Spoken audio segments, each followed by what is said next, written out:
Today we're going to look at a quick sequence of exercises to improve shoulder function. Today we're going to go through a quick series of exercises to improve shoulder function. You're going to have to follow me. You probably have to revisit this one several times because we're going to be moving quite quickly. I want to show you some basic rules of how the brain works in relationship to shoulders.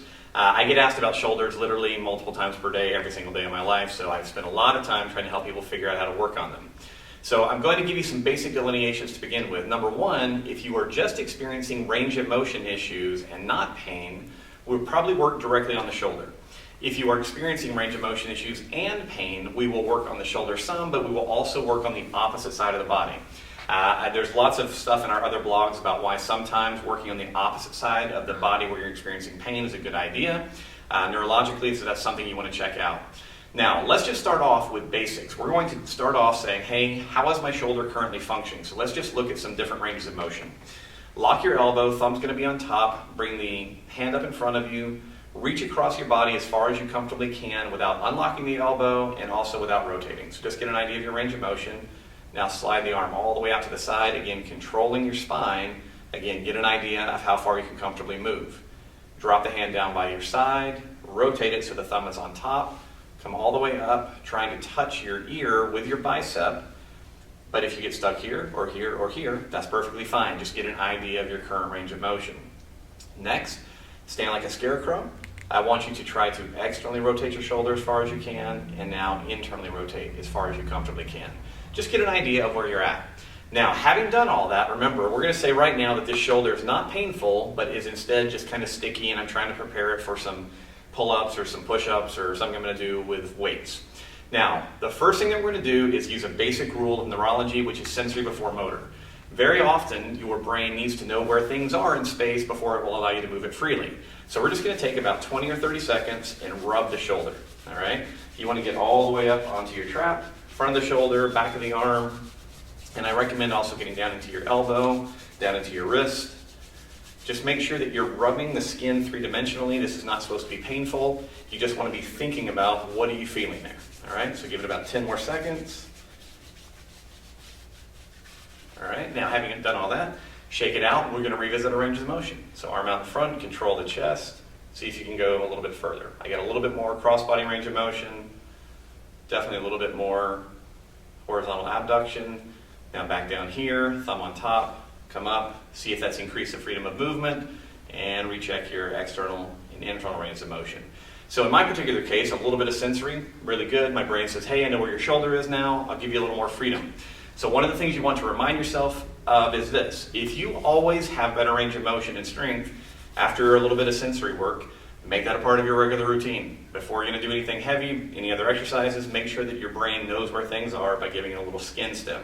The next thing we want to look at now is motor priming. The way that we're going to do this is we're going to use what are called nerve glides. Now, we've talked about a lot of these in previous blogs. I want to make sure I go through the basics with you. What we're going to be doing is putting tension on specific nerves, utilizing specific body positions. The nerves that we're going to be tensioning are specific to shoulder movement, shoulder activity. We're going to do 4 different ones. Now, I don't want you to overdo these. The primary idea here is we're going to create just a little tension. Whenever we create the tension in the nerve, you will feel it, often very specifically in different fingers or different areas of the shoulder and arm, as a kind of weird paresthesia, a little tingling, a little like your arm's falling asleep. You want to keep that at a maximum of 3 out of 10 intensity. In other words, do not overdo these. Keep your reps very, very low. All right? So our first one is going to be what's called the median nerve glide. So you're going to take your hand down. I want you to open your hand and fingers, pull your wrist back into extension, lock your elbow. Now from the shoulder, turn to the outside. We're going to pull your shoulder blade down, lift out a little bit. At this point, you should be getting a pretty good little pull into your fingers, particularly your thumb, index, and middle finger. Now tilt your head away, and we're just going to pump the shoulder blade. We're going to lift it up and down. So we'll take the pressure off, pressure on, pressure off, pressure on. Do that about 5 times. Relax, shake it out. As soon as you finish that, retest your ranges of motion.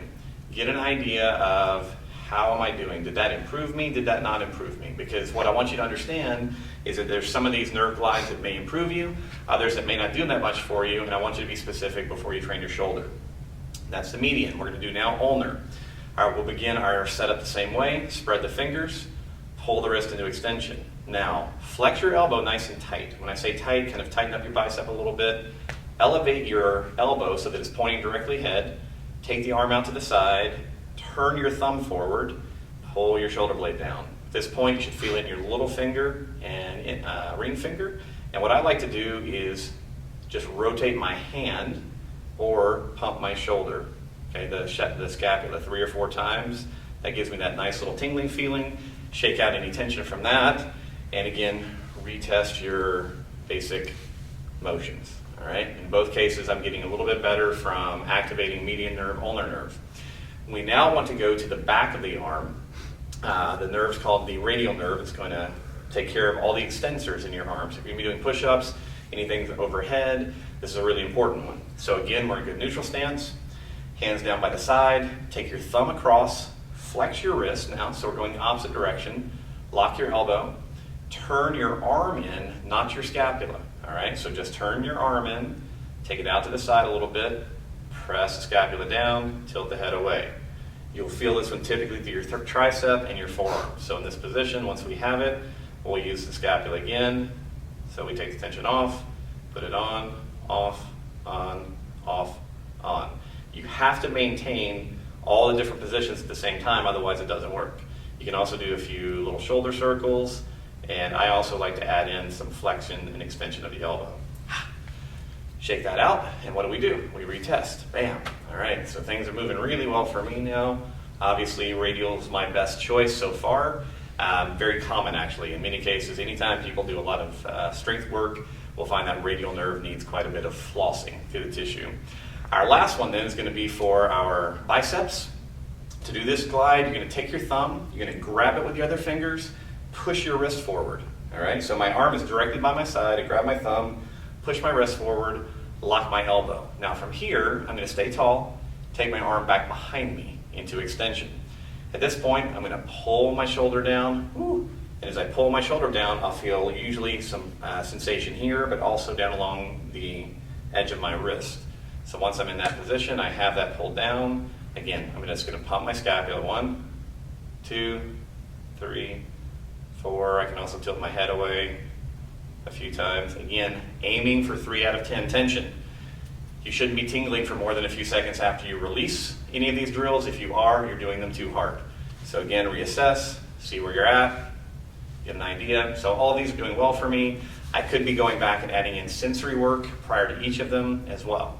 So that's 4 basic nerve glides. All right. There are others for the shoulders, but I want you to start with those, making sure that you prime the area with sensation first, and make sure that you're reassessing after each one of those drills to ensure that you haven't lost range of motion.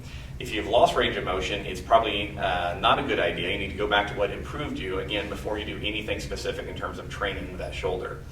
Last little bit on this is if none of those work, all right, if you've done these nerve glides, you've done the sensation, and it does not improve your your range of motion or pain issues, you have to think about what we call the opposing area of the body. So in general, if I'm having right shoulder limitations, I'm going to think about doing the same kind of work we were just doing in the shoulder, but on the opposite hip. So on the opposite hip, I can do different circles. I can get in lunge positions and do what we call closed chain hip circles, different basic mobility drills for this hip. Often when I work the opposite hip, depending on what's going on in your body, you'll get an increased freedom of movement in the contralateral or opposite shoulder. If that is unusual or new to you, like I said, you need to go back and look at some of the previous blogs on that. And if you have specific questions about how to apply it, look for a Z-trainer in your area or contact us here because we can give you a lot of information on working on the shoulders using other parts of the body. So I hope that you've enjoyed this. If you have questions, please let me know. I told you I was going to go fast, but I wanted to make sure that you had a good overview of basic ways to prepare the body to go out and do different fitness things or sports. So remember, sensory before motor. Once you've done your sensory, then you can go into your motor priming, which is utilizing the nerve glides, follow up with a little different mobility work, and you should be good to go. Thanks.